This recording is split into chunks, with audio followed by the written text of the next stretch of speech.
Dear student, myself doctor Rajendra Prasad और मैं BSc part second year semester third biology के students को botany का फर्स्ट पेपर पढ़ाऊंगा। बॉटनी के फर्स्ट पेपर के अंदर जो पहली जो यूनिट है उस यूनिट के अंदर दो तरह के टॉपिक हैं। एक है प्लांट मार्फोलॉजी और दूसरा टॉपिक है प्लांट एनाटॉमी। और प्लांट एनाटॉमी के अंदर जो पहला ही टॉपिक है आपके कोर्स के अंदर वो है प्लांट टिश्यू। तो आज हम चर्चा करेंगे प्लांट टिश्यू क्या होते हैं, प्लांट टिश्यू कितने प्रकार के होते हैं, इसी की हम डिटेल चर्चा करेंगे आज। तो सबसे पहले हम लेते हैं कि व्हाट इज प्लांट एनाटॉमी, यानी पादप शारीरिकी क्या होती है।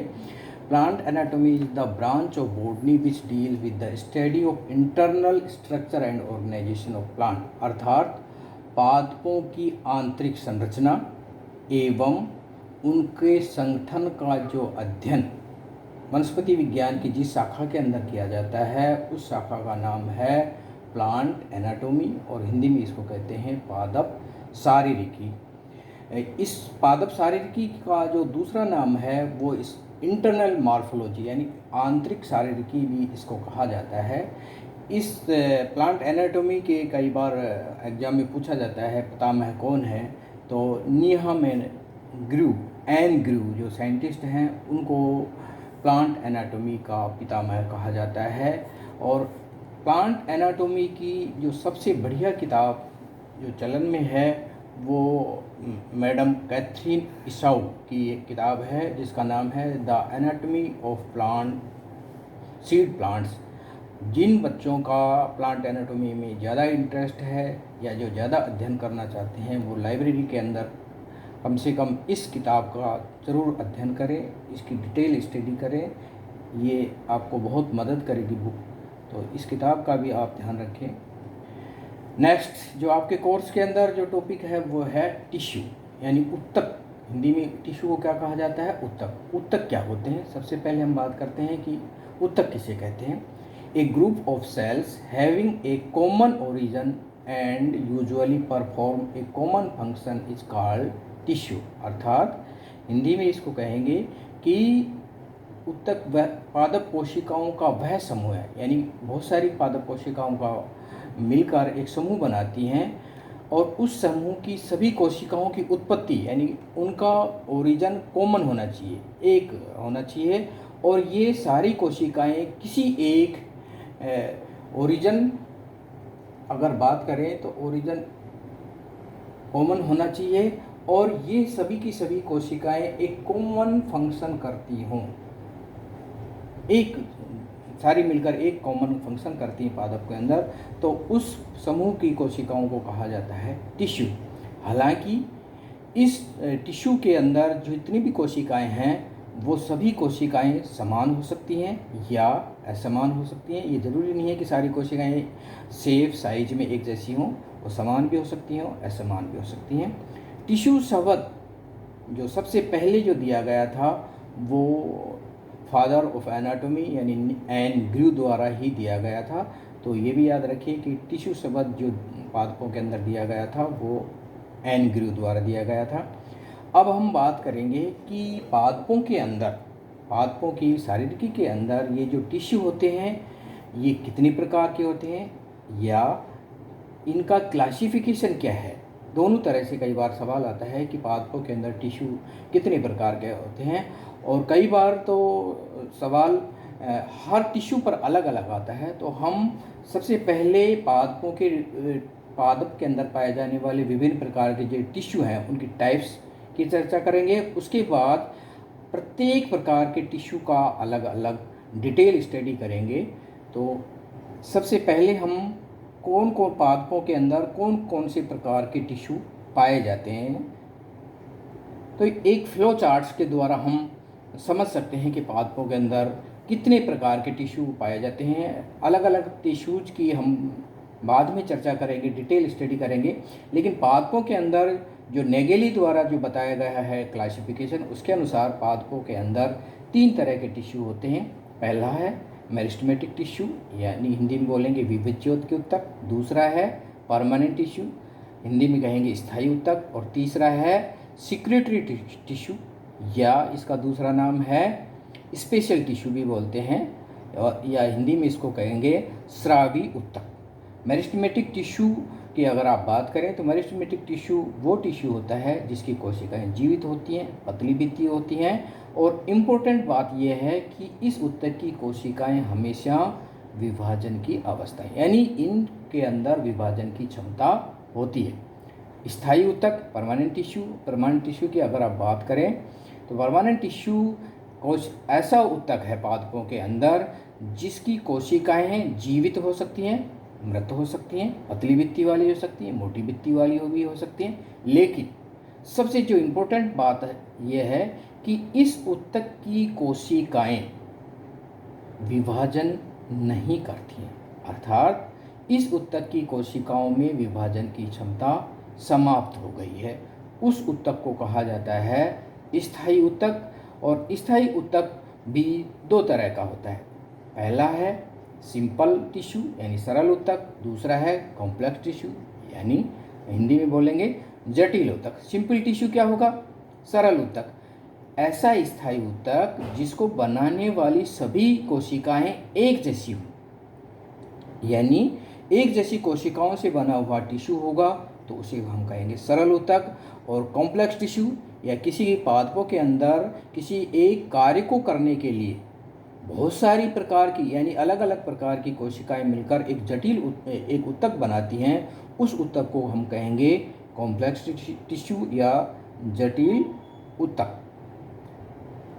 अब सिंपल जो टिश्यू है वो आपके कोर्स के अंदर लिखा हुआ है। सिंपल टिश्यू भी तीन तरह का है, मृदुत पैरेन्काइमा जिसको हिंदी में आप बोलते हैं मृदुतक, कोलनकाइमा हिंदी में बोलते हैं आप स्थूलकोण ऊतक, स्क्लेरेन्काइमा हिंदी में बोलते हैं दृढ़ ऊतक। पैरेन्काइमा क्या होता है? ये जीवित ऊतक होता है, पहली बात। दूसरा क्या है कि इसकी कोशिका भित्ति है वो पतली भित्ति होती है, इसकी कोशिका भित्ति होती है वो पतली होती है, ठीक है। इसके भी अलग अलग प्रकार हैं, क्लोरेन्काइमा, एरेन्काइमा, प्रोजेन्काइमा, स्टिलेट, इडियोब्लास्ट और म्यूसिलेज। हर टिश्यू के अंदर अलग अलग बातें हैं जिन जब हम पैरेन्काइमा पढ़ाएंगे तब इन सभी तरह के टिश्यूज़ का डिटेल स्टडी आपको बताएंगे। दूसरा है स्थूलकोण ऊतक, इंग्लिश में बोलते हैं कोलनकाइमा। इस ऊतक की कोशिकाएं या ये ऊतक भी तीन तरह का होता है, लैमेलर टाइप का या लेकुनर टाइप का, और तीसरा है एंगुलर टाइप का।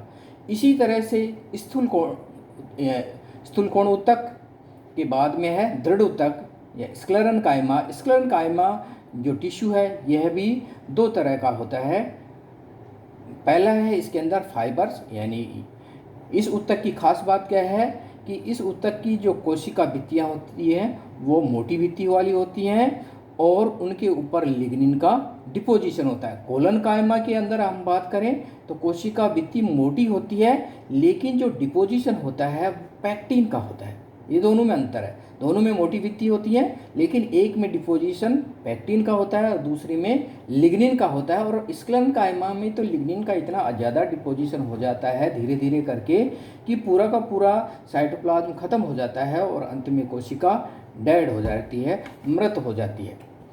यह स्क्लेरेन्काइमा जो टिश्यू है यह भी दो प्रकार का होता है, पहला है फाइबर यानी ऐसा ऊतक जिसकी कोशिकाएं लंबी बेलनाकार हों, आकार में इलोंगेटेड हों, और दूसरी गोल अंडाकार या बहुभुजी कोशिकाएं हों, स्क्लेरेट्स हों। तो ये स्क्लेरेन्काइमा टिश्यू भी दो तरह का है, ये भी हम डिटेल में आगे जब आपको स्क्लेरेन्काइमा पढ़ाएंगे तब डिटेल बताएंगे। इसके बाद जो जटिल ऊतक है, जटिल ऊतक हमने इसको इसलिए कहा था कि किसी एक कार्य को करने के लिए एक से अधिक प्रकार की कोशिकाएं सम्मिलित होती हैं और एक कॉम्प्लेक्स टिश्यू बनाती हैं। और पादपों के अंदर दो कॉम्प्लेक्स टिश्यू पाए जाते हैं, पहला है जाइलम और दूसरा है फ्लोएम। जाइलम क्या होता है? पादपों के अंदर जड़ों द्वारा जल एवं खनिज लवण जो अवशोषित किए जाते हैं उन जल एवं खनिज लवणों को प्रकाश संश्लेषी या आवश्यक अंगों तक पहुंचाने का जो काम टिश्यू करता है वो करता है जाइलम। और जाइलम के अंदर पादपों के अंदर 4 तरह के तत्व पाए जाते हैं, यानी 4 तरह की कोशिकाएं होती हैं। ट्रैकिड्स, जिनको हम हिंदी में बोलते हैं वाहिनिकाएँ, वेसल्स हिंदी में बोलते हैं वाहिकाएँ, या जाइलम पैरेन्काइमा या वुड पैरेन्काइमा, और जाइलम स्क्लेरेन्काइमा या वुड फाइबर्स। यहाँ पर ये ध्यान रखने की बात है कि जाइलम के अंदर कोई एक कोशिका यानी एक तरह की कोशिका है वो पानी एवं खनिज लवणों का अकेली परिवहन नहीं कर सकती, यानी ये सारी कोशिकाओं में एक या एक से अधिक प्रकार की कोशिकाएं मिलकर वर्क या फंक्शन को संपादित करती हैं, इसलिए इस टिश्यू को कहा जाता है जाइलम। इसकी भी हम डिटेल स्टडी करेंगे। फ्लोएम, फ्लोएम क्या है? फ्लोएम जो पादपों की प्रकाश संश्लेषी अंगों में जो भोजन बनता है, उस भोजन को पादप के अलग अलग अंगों तक पहुंचाने का जो कार्य करता है वो है फ्लोएम टिश्यू। और फ्लोएम टिश्यू भी के अंदर भी एक से अधिक प्रकार की कोशिकाएं पाई जाती हैं, इसलिए ये कॉम्प्लेक्स टिश्यू है। देखते हैं कितनी प्रकार की होती हैं। तो पहला है इसके अंदर सीव एलिमेंट, और सीव एलिमेंट में भी 2 तरह का कोशिकाएं होती हैं, सीव सेल्स यानी चालनी कोशिकाएं, और सीव ट्यूब्स या चालनी नलिकाएं। कंपेनियन सेल सहायक कोशिकाएं। तीसरा है फ्लोएम पैरेन्काइमा, चौथा है फ्लोएम फाइबर्स, पांचवा है ट्रांसफर सेल्स। यानी कोई भी एक टिश्यू यानी फ्लोएम की कोई भी एक प्रकार की कोशिका है, जैसे मान लीजिए फ्लोएम पैरेन्काइमा है या सीव सेल्स हैं, वो अकेली इंडिपेंडेंटली वर्क को या फंक्शन को संपादित नहीं कर सकती, उसे किसी दूसरी तरह की कोशिकाओं की आवश्यकता होती है, उसके सहायता की आवश्यकता होती है। इसलिए ये जो टिश्यू है, इस टिश्यू के अंदर अलग अलग पादपों में 5 तरह की कोशिकाएं पाई जाती हैं, और इस टिश्यू को फ्लोएम और जाइलम 2 टिश्यू को हम कहते हैं कॉम्प्लेक्स टिश्यू। नेक्स्ट जो टिश्यू है वो है सिक्रेटरी टिश्यू या स्पेशल टिश्यू। इस टिश्यू का कार्य क्या है? यह टिश्यू एक इम्पोर्टेंट काम करता है श्रावण, इसके नाम से भी है कि ये पादपों के अंदर बनने वाले विभिन्न प्रकार के रासायनिक पदार्थ, मेटाबोलाइट्स या एल्केलॉइड्स को श्रावण का कार्य करता है। ये रासायनिक पदार्थ पादप के काम के हो सकते हैं और नहीं भी हो सकते हैं, ये ज़रूरी नहीं है, लेकिन एक जो इम्पोर्टेंट काम है वो इस टिश्यू का कि ये केवल सिक्रीशन का काम करते हैं। और ये जो टिश्यू है ये भी संरचना की दृष्टि से या शारीरिकी की एनाटॉमिकल पॉइंट ऑफ व्यू से हम बात करें तो ये टिश्यू 2 तरह का होता है, ग्लैंडुलर टिश्यू और लेटिसिफेरस टिश्यू। ग्लैंडुलर टिश्यू क्या होता है? ऐसा स्रावी ऊतक जो ग्लैंड के रूप में होता है, जैसे हम एनिमल्स में बात करें या ह्यूमन बीइंग में बात करें तो ग्रंथियाँ पाई जाती हैं, उसी तरह से पादपों के अंदर भी ग्रंथियाँ पाई जाती हैं, या अर्थात ग्लैंडुलर टिश्यू पाया जाता है। यह ग्लैंडुलर टिश्यू भी 2 प्रकार का होता है, एक्सटर्नल ग्लैंड्स और internal glands. External glandular tissue क्या होता है? यह वह टिश्यू होता है जो पादप की अधिचर्म से बनता है या पादप की सतह के बाहर पाया जाता है, और वहाँ से ये टिश्यू है वो रासायनिक पदार्थों का स्रवण करता है। ये भी इसके अंदर भी पादपों के अंदर 4 तरह की संरचनाएं या 4 तरह का टिश्यू पाया जाता है। नंबर 1 है ग्लैंडुलर हेयर्स, जो कि विभिन्न प्रकार के पादपों के तने और लीफ की सतह पर पाए जाते हैं। नेक्ट्रीज, ये क्या है? मकरंद ग्रंथियाँ जो कि पुष्प के अंदर पाई जाती है। पुष्प के अंदर जो एंथर हैं और जो करोला है उनके ऊपर पाई जाती है नेक्ट्रीज। डाइजेस्टिव ग्लैंड, ये भी पादपों के अंदर जो कीटहारी पादप हैं उनके अंदर विशेष प्रकार से डाइजेस्टिव ग्लैंड्स पाई जाती हैं, ये भी एक तरह का सिक्रेटरी टिश्यू है। और स्टिंगिंग हेयर, यानी पादपों के अंदर कुछ ऐसी हेयर्स पाए जाते हैं जो विशेष रासायनिक पदार्थों का श्रवण करते हैं, और ये रासायनिक पदार्थों की मदद से जो पादप है वो अपनी सुरक्षा करता है। दूसरी तरह की ग्लैंडुलर टिश्यू है वो पादप की आंतरिक संरचना, यानी पादप के सतह के ऊपर न होकर ये ग्रंथियाँ होती हैं या ये ग्लैंड्स होती हैं, ये पादप के अंदर होती हैं। और ये कितनी तरह की हो सकती हैं? म्यूसिलेज ग्लैंड्स, म्यूसिलेज का स्रावण करने वाली, ऑयल ग्लैंड्स, डिफरेंट प्रकार के ऑयल्स जो पादपों के अंदर पाए जाते हैं, चाहे वोलेटाइल ऑयल हो, डिफरेंट तरह के ऑयल्स हों, उनका जो सिक्रीशन करने वाली जो ग्लैंड्स होती हैं वो भी एक तरह का सिक्रेटरी टिश्यू है। रेजिन का स्रावण करने वाली जो ग्लैंड्स होती हैं वो रेजिन ग्लैंड। हाइडेथोड्स, पादपों के अंदर जो बिंदु स्राव होता है या जल स्राव होता है उसको श्रावण करने वाला जो टिश्यू है वो भी एक ग्लैंडुलर टिश्यू या सेक्रेटरी टिश्यू है। इसी तरह से दूसरी तरह का सेक्रेटरी टिश्यू है वो है लेटिसिफेरस। लेटिसिफेरस टिश्यू क्या होता है? ये भी एक तरह का स्रावी टिश्यू ही होता है, लेकिन इसके अंदर जो रासायनिक पदार्थ होता है, यानी जो पदार्थ निकलता है, सिक्रेशन जो निकलता है, वो पदार्थ की नेचर मिल्की नेचर होती है, दूध लेटेक्स जैसा होता है ये, इसलिए इसको अलग से पढ़ा गया है लेटिसिफेरस। और लेटिसिफेरस टिश्यू भी एनाटॉमी के पॉइंट से देखें तो ये दो तरह का होता है, लेटेक्स सेल्स और लेटेक्स वेसल्स। लेटेक्स सेल्स क्या होती हैं? ये पतली भित्ति वाली ब्रांच्ड मल्टीन्यूक्लिएट यानी सिनेसिटिक कंडीशन वाली सेल्स होती हैं जिनके अंदर लेटेक्स भरा हुआ होता है, और ये पादप के अंदर आंतरिक संरचना में पूरे तने, लीफ और डिफरेंट अंगों के अंदर फैली हुई होती हैं। दूसरी तरह का इसके अंदर जो टिश्यू है वो है लेटेक्स वेसल्स। अगर मान लीजिए लेटेक्स सेल्स की कोशिका भित्तियाँ आपस में जुड़ जाएं और कोशिकाएं आपस में जुड़कर एक कॉम्प्लेक्स जाल जैसी संरचना बना लें तो उसको कहेंगे हम लेटेक्स वेसल्स। तो इस तरह पादपों के अंदर हम देखते हैं कि अलग अलग पादपों के अंदर या एक ही पादप के अंदर अलग अलग तरह के टिश्यूज़ पाए जाते हैं। तो प्लांट आपके कोर्स के अंदर इतने टाइप्स के टिश्यू हैं। हम आगामी जो क्लास होंगी उनके अंदर एक एक टिश्यू को मेरिस्टेमेटिक टिश्यू से स्टार्ट करके और अंत तक यानी सिक्रीटरी टिश्यू तक आएंगे और एक एक टिश्यू की डिटेल डिस्क्रिप्शन आपको एक्सप्लेन करेंगे और उनके PDF नोट्स भी उपलब्ध कराएंगे। थैंक्स।